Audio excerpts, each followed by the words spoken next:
ভোর 5:30 থেকে দুপুর 3টে পর্যন্ত একা হাতে সংসারের যাবতীয় কাজকর্ম কিভাবে প্ল্যান করে সব সেরে নিলাম। শুভ সকাল বন্ধুরা, কেমন আছো তোমরা সবাই? আশা করছি যে যেখানে আছো সবাই খুব ভালো আছো, সুস্থ আছো। তোমাদের ভালোবাসে আমরাও কিন্তু খুবই ভালো আছি। এখন ঘড়িতে 5:30 বাজে। আজ মঙ্গলবার। সূর্যদেবকে প্রণাম করে তোমাদের সবাইকে সঙ্গে নিয়ে আজকের ব্লগটা শুরু করছি। আশা রাখছি আজকের ব্লগটা ভীষণই ভালো লাগবে। কেউ স্কিপ না করে পুরো ভিডিওটা দেখার অনুরোধ রইল। তো ওপরে এসে দেখো, আমি প্রথমেই কিন্তু সূর্যদেবকে নমস্কার করে নিয়েছি, তারপর সংসারের কাজে লেগে পড়েছি। তো জানলাটার ওপরে কালকে রুটি করেছিলাম, রাত্রেবেলা পোছা হয়নি, জানলাটা ভালো করে পুছে নিলাম। তারপরে ইন্ডাকশানটা পুছে নিলাম, নিয়ে টেবিলটাও একটু ঝাড়পোছ করে নিচ্ছি। কাল রাত্রে তোমাদের দাদাভাই আমাকে বলে রেখেছিল আজ সকাল 8:30টার মধ্যে অফিস বেরিয়ে যাবে। আমি সেই মতো ভোর ভোর উঠতেই সংসারের সব কাজকর্ম সেরে নিচ্ছি। টিফিন বসাতে হবে, না হলে টাইমের ভিতরে আমি টিফিনটা রেডি করতে পারবো না। কাল অনেকটাই রাত হয়ে গেছিলো সব কাজকর্ম গুছিয়ে শুতে, তো বাসনগুলো না আর মাজা হয়নি। যেদিনকে সময় পাই সেদিনকে রাত্রে সব কাজ করে রাখি, বাসন মেজে রাখি, রান্নাঘর পরিষ্কার করে রাখি। আর যেদিন সময় হয় না, মানে অনেক রাত হয়ে যায়, সেদিন আর করে হয়ে ওঠা হয় না। সেই সকাল থেকে উঠে সেই সারাটা দিন, সেই রাত 12টা 1টা অবধি কাজকর্ম চলতেই থাকে। তারপরে না আর ইচ্ছা করে না যে আবার সব কাজকর্ম গুছিয়ে বাসন কোসন মেজে রাখি সকালের। তো মনে হয় কখন একটু শোবো। তার জন্য না রাত্রে আর যেদিন দেরি হয়ে যায় মাজা ধোয়া করতে আর ইচ্ছা করে না। তো কালকে রাত্রেও সেই একই অবস্থা হয়েছে, দেরি হয়ে গেছে, তার জন্য আর কিছুই কাজ করতে পারিনি। তো বাসনগুলো আমি মেজে ধুয়ে নিলাম। এবার চলে এলাম, দেখো বাসনগুলো আমি জানলাতে রাখতে উবুড় করে দেবো। তো দুষ্টুটারও আজকে আবার স্কুল আছে, ওকেও রেডি করাতে হবে। তো তরকারিটা বসিয়ে তারপর দুষ্টুটাকে যাবো রেডি করাতে। আজকে অনেক ভোর ভোর উঠেছে বলে দুষ্টুটাকে আর ডেকে ওপরে আনিনি। ও তো বাচ্চা মানুষ, এত ভোরবেলায় ডেকে আনলে ওর তো কষ্ট হবে। ওই জন্য ভাবলাম 7:30টার দিকে গিয়ে ওকে ডেকে রেডি করিয়ে দেবো স্কুলে যাওয়ার জন্য। তো আমি এখানে দেখো ঢ্যাঁড়স কেটে নিচ্ছি, আলু আর ঢ্যাঁড়স চচ্চড়ি করে দেবো আর রুটি করে দেবো। তো সবজিগুলো দেখো আমি তাড়াতাড়ি করে কেটে নিচ্ছি। সকালবেলায় রুটি তরকারি করার ঝামেলা থাকলে না অনেকটা তাড়াহুড়ো লেগে যায় কাজে সকালবেলা। তো ঢ্যাঁড়সগুলো কাটা হয়ে গেছে, এবার আমি আলুটা কেটে নিচ্ছি। তো এবার রান্নাঘরে গিয়ে রান্নাটা বসাতে হবে। আর একটা ডিম ভাজা করে দেবো, দাদাভাই তো ডিম খেতে ভালোবাসে, টিফিনের মধ্যে তো ডিম ওর চাই। হয় ডিম সিদ্ধ করে দিই কোনো দিন, নাহলে ডিম ভাজা করে দিই। তো আজকে ডিম ভাজা করে দিয়েছি। তো এখানে ঢ্যাঁড়স আলুর তরকারিটা বসিয়ে দিয়েছি। তো তরকারিটা কষিয়ে জল দিয়ে তারপরে দুষ্টুটাকে রেডি করাতে যাব নিচে। ওকে আজকে ডাকাও হয়নি, গিয়ে টেনে তুলবো তারপর ওকে রেডি করাবো। 7:30টা কিন্তু বেজে গেছে। তো 8টার থেকে দুষ্টুটা তার আগেই ওকে রেডি করিয়ে দিতে হবে। রাত পোহালেই তো মহালয়া, কাল আবার মহালয়ার ছুটি আছে। তো দেখো আমি জল ঢেলে চলে এলাম নিচে। এখন দুষ্টুটাকে তুলে ওকে ব্রাশ করিয়ে দিয়েছি, দিয়ে জামাকাপড় পরিয়ে রেডি করিয়ে দিচ্ছি। আজকে একটু বদমাইশি করেছে, ডাকতে যখন এসেছি কিছুতেই উঠতে চাইছিল না, তো জোরে তাড়া দিয়েছি তারপরে উঠলো। তো এখানে আমি জামাটা পরিয়ে দিয়েছি, প্যান্টটাও পরিয়ে ওকে রেডি করিয়ে দিয়েছি। এই দেখো ও পুরো রেডি। তো এখন ও জেঠিমণিকে টাটা করবে, এটা প্রত্যেক দিনের ওর অভ্যাস, গুড মর্নিং আর টাটা করবে, তারপর ও বেরাবে। তো এখানে ওই যে ও পাপার সঙ্গে স্কুলে চলে যাচ্ছে, আর ওই ওর ঠাম্মাও আছে একটু বেরাবে, তো একেবারেই ওদের সাথে চলে গেল।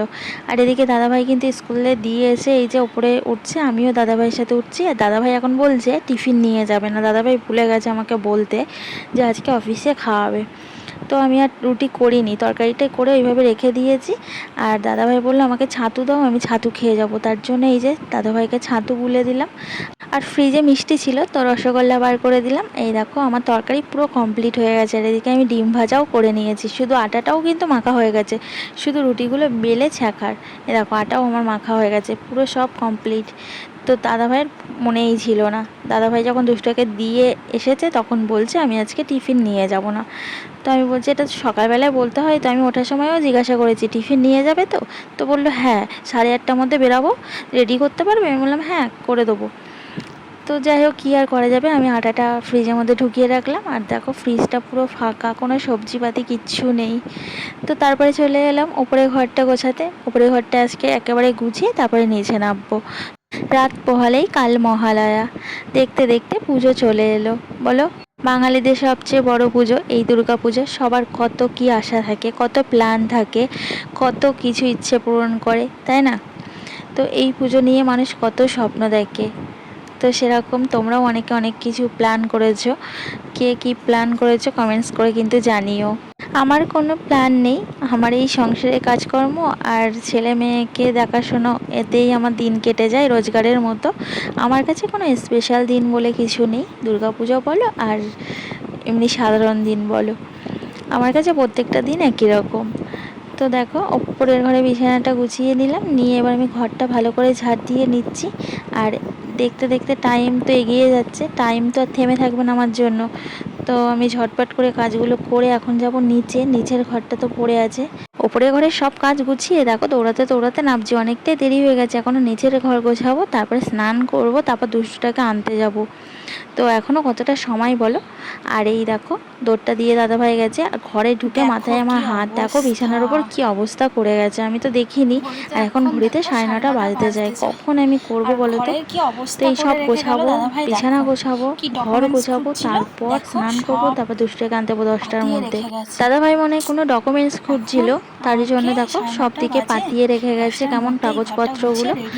তো যা খুঁজছিলে ভালো কথা, আবার গুছিয়ে রেখে যাও, তা যদি বোঝে।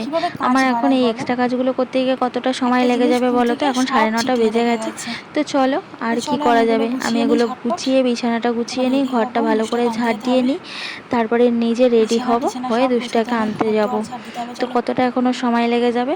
তো দেখো আমি উপরের ঘরের সব কাজগুলো এখন করতে বসে পড়েছি। তো প্রথমেই আমি কাগজপত্রগুলো সব গুছিয়ে জায়গাতে তুলে রাখি, সবই এখানে ইম্পর্টেন্ট কাগজপত্র, একটা হারিয়ে গেলেই না খুবই সমস্যায় পড়তে হবে। ফাইল করে রেখেছি, তার মধ্যে কেউই রাখে না, সব যার দরকার হয় নেয় আর ওইভাবে ফেলে রাখে। কিছু বলার নেই জানো তো, সব কিছু এই সংসারে ভরসা বলতে আমি। তো দেখো গোছানো আমার হয়ে গেছে, বিছানার চাদরটাও টান টান করে পেতে নিয়েছি, নিয়ে বিছানাটা সুন্দর করে ঝেড়ে নিলাম। এখন এবার আমি বালিশগুলো সুন্দর করে গুছিয়ে রাখছি। দুটো ঘরে বিছানা গোছাতে গিয়ে না আমার অনেকটা সময় লেগে যায়, বিছানা গোছাতে তো অনেক সময় লাগে, বিছানার সব কিছু নামাতে হয়, ঝাড়তে হয়, আবার সব কিছু গুছিয়ে রাখা, কতটা সময় লেগে যায় বলো তো। দুই ঘরে আমাকে করতে হয়, তারপরে ঘর ঝাড় দেওয়া আছে ওপর নিচ। তো নিচের ঘরটা সুন্দর করে ঝাড় দিয়ে নিলাম। শুধু তো ঘর ঝাড় দেবো তা তো নয়, ঘর বারান্দা দালান সবই তো ঝাড় দিতে হয়, সিঁড়ি, তারপরে উপরের বাইরেটা, কত জায়গায় বলো তো ঝাড় দিতে হয়। আর এখন দেখো 10টা বাজতে 10 মিনিট বাকি। তো এবারে স্নান করে আমি রেডি হই।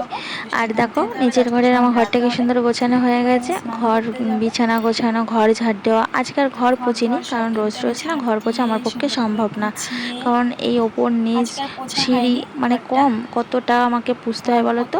তো টাইমের মধ্যে না আমি কুলাতে পারি না, তাই জন্য আমি রোজ রোজ পুছি না, আমি 1-2 দিন অন্তর অন্তর ঘর পুছি।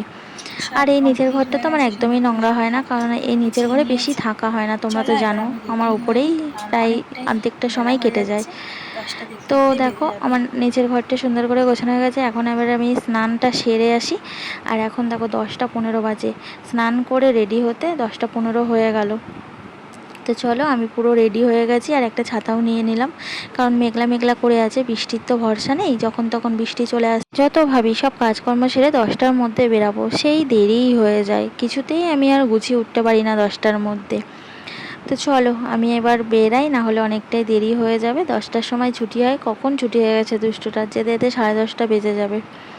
তো এই যে দুষ্টটাকে নিয়ে চলে এলাম বাড়িতে, আর এখন আমি এবার তালাটা খুলে নিচ্ছি। তো দুষ্টুটা বলছে তুমি তালা দিয়ে গেছো কেন, ও আজকে না ওয়াটার বোতল নিয়ে যেতে ভুলে গেছে, ওকে আমি দিতে ভুলে গেছি, জল টল ভরে রেখে দিয়েছি কিন্তু ব্যাগে ঢোকাতে ভুলে গেছি, আর ওর প্রচণ্ড পরিমাণে জল টেস্টটা পেয়ে গেছে। তো দেখো ঘরে ঢুকেই আগে জল খেয়ে নিচ্ছে, আর আমি সঙ্গে করে নিয়েও যেতে ভুলে গেছি যে ওকে রাস্তাতে আমি ওকে খাইয়ে দেবো। আর গরমটা তো কম পড়ছে না, এত গরম পড়ছে মানে টেকা বড় দায়। বৈশাখ জ্যৈষ্ঠ মাসে যেমন গরম পড়ে তেমন গরম পড়ছে, এত গরম মানে অধৈর্য ধরে যাচ্ছে না গরমে, গা হাত পা জ্বালা করছে। তো দেখো আমি 1 কাপ চা করে নিলাম, আমার খুব খিদে পেয়েছে, তাই ভাবলাম 1 কাপ দুধ চা করে নিই। আর এই যে গুড্ডে বিস্কুট, এই বিস্কুটগুলো খেতে আমার ভীষণ ভালো লাগে, মিষ্টি মিষ্টি বিস্কুট। তো বিস্কুট ফুরিয়ে গেছিলো, কৌটোটা ঢেলে নিলাম। তো এই বিস্কুট আর চা খেয়ে নেবো, তারপরে দুপুরে রান্না বান্না বসাবো, আর দুষ্টকে আবার স্নান করানো আছে। তো কাজের আর শেষ নেই, সারাটা দিন শুধু কাজ আর কাজ, কাজ করতে করতে সময়টা চলে যায়, বসার আর সময় পাই না। তো দেখো এখানে আমি ভাত বসিয়ে দিয়েছি ইন্ডাকশানে, ভাতটা বসিয়ে দিয়ে আমি দুষ্টটাকে স্নান করাতে গেছিলাম, স্নান করিয়ে ওপরে এসে দেখি ভাতটা হয়ে গেছে, তো ভাতটা উপরে দিয়ে দিলাম, ফ্যানটা ঝরে যাক তারপর তুলে নেবো। দুষ্টটাকে তো স্নান করিয়ে রেডি করিয়ে দিয়েছি, তো এখন খেলা করবে, একটু খেলা করুক, ছুটি দিয়ে এসেছে। আর আমি ততক্ষণে তরকারিটা বসিয়ে নিই, তারপরে আবার একটু পড়তে বসাবো। আর কটা দিন পর তো একদমই বইতে হাত দেবে না, পুজোর সময় দিকে তো শুধু খেলাধুলো হুড়োহুড়ি করবে, বই তো আর ছবেই না।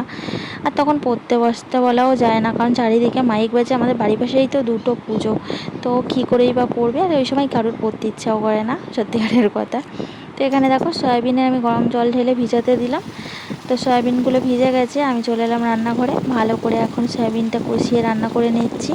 তো এর মধ্যে আমি আদা রসুন বাটা দিয়েছি, জিরের গুঁড়ো, লঙ্কার গুঁড়ো, নুন, হলুদ সব দিয়ে ভালো করে এখন আমি কষিয়ে নেবো। আর এই পেস্টের মধ্যে আমি শুকনো লঙ্কাও দিয়ে দিয়েছি। শুকনো লঙ্কার গুঁড়ো আমি ইউজ করি না, কারণ শুকনো লঙ্কার গুঁড়ো না খুব বাজে, এই গুঁড়ো খেলে না বড্ড গ্যাস ট্যাস হয়। ওই জন্য আমি শুকনো লঙ্কা আর কাঁচা লঙ্কা এনে রাখি, যেগুলো একটু শুকনো লঙ্কা দেওয়ার সেগুলো গোটা শুকনো লঙ্কা পেস্ট করে নিই। আর বেশিরভাগ আমি কাঁচা লঙ্কা দিয়েই তরকারি করি। তো দেখো আমি পাশে গরম জল করে রেখেছিলাম, সেই জলটা ঢেলে দিলাম, সয়াবিনের তরকারিটা ভালো করে কষিয়ে। আর দেখো সাথে সাথেই তরকারিটা কেমন ফুটে উঠেছে। তো চলো, রান্নাটা তো কমপ্লিট হয়ে গেছে, দুষ্টুটাকে পড়তে বসিয়ে এসেছি। দেখি ও ঘরে গিয়ে কি করলো। আর কি বলো তো, তরকারিতে গরম জল দিলে না তরকারির টেস্টটা ভালো হয়, তরকারি খেতে ভালো লাগে। তার জন্য না আমি সবসময় চেষ্টা করি তরকারিতে গরম জল দেওয়ার। তো এই যে আমি ঘরে এলাম, তরকারিতে জল দিয়ে, আর দুষ্টুটা দিয়ে খেলা করছে। ওকে লিখতে দিয়েছিলাম, ও লেখা কমপ্লিট করেই খেলা করছে। তো এখন লেখাটা আমাকে চেক করতে হবে। তো একটা পেন্সিল বার করে দিল আমাকে, এখন আমি লেখাটা চেক করি। তো এইভাবেই আমি ওকে পড়াই, এখনও টিউটার তো দেইনি। আর এই কটা মাস পড়িয়ে নিই, তারপর নতুন ক্লাসে উঠলে তখন আমাকে টিউটার দিতেই হবে। একদম পড়তে চায় না গো, একদম ভয় পায় না তাড়া দিলে। তো এইভাবে তো আর পড়াশোনা হয় না, একটা টিউটার তো দিতেই হবে। তো পড়া কমপ্লিট হয়ে গেছে, দেখো কীভাবে বই খাতাগুলো ঢুকিয়ে রাখছে। আমি বলছি ঠিক করে গুছিয়ে রাখ, তো যদি শোনে। তো ও এবার একটু খেলা করবে, আর আমার দেখি তরকারিটাও কত দূর হলো। রান্না বান্না কমপ্লিট করে ওকে খেতে দেবো। তো এই যে দুষ্টুটাকে খেতে দিয়েছি, আমি বললাম আমি খাইয়ে দিই, কিছুতেই হবে না, ও একা একা খাবে। আর সঙ্গে আমার ভাতটাও বেড়ে নিয়েছি, আমি আর ও দুজনেই তো খাবো। আমি না এখন আর জোর করি না, নিজে খাবে বলছে খাক, এইভাবেই তো শিখবে ভালোভাবে খাওয়া, তাই না? তো একা একা খাচ্ছে, আমিও ওর সাথে সাথে খেয়ে নিই। একা একা খেতে না সত্যি ভালো লাগে না। তো এই দুজনে মিলে একটু গল্প করতে করতে খাই। খাওয়া দাওয়া সেরে ছাদে এলাম, সব জামাকাপড় শুকিয়ে গেছে। ভালো রোদ্দুর না হলে কী হবে, হাওয়া দিচ্ছিলো ভালো, তো জামাকাপড়গুলো সব শুকিয়ে গেছে। আর আজকে আমার বেশি জামাকাপড় ছিল না, হালকা হালকা সব জামাকাপড় ছিল, তো জামাকাপড়গুলো শুকিয়ে গেছে। এগুলো সব যা মেলে দিয়েছে। তো চলে এলাম নিচে, আর এখন 3:30 বাজতে যায়। এবার দুষ্টকে একটু শোয়াবো, ওকে বলছি উঠে শো। তো দেখো কত ঢং নাটক করছে। তাহলে চলো বন্ধুরা, আজকের মতো ভিডিওটা এখানেই শেষ করা যাক। ভালো যদি লেগে থাকে আমার ভিডিওটা লাইক করে দিও, আর কমেন্টস করে জানিও কেমন লাগলো আমার ভিডিওটা। যারা এখনও অবধি চ্যানেলটা সাবস্ক্রাইব করেনি, চ্যানেলটা সাবস্ক্রাইব করে আমার পাশে দেখো। চলো সবাই ভালো থেকো।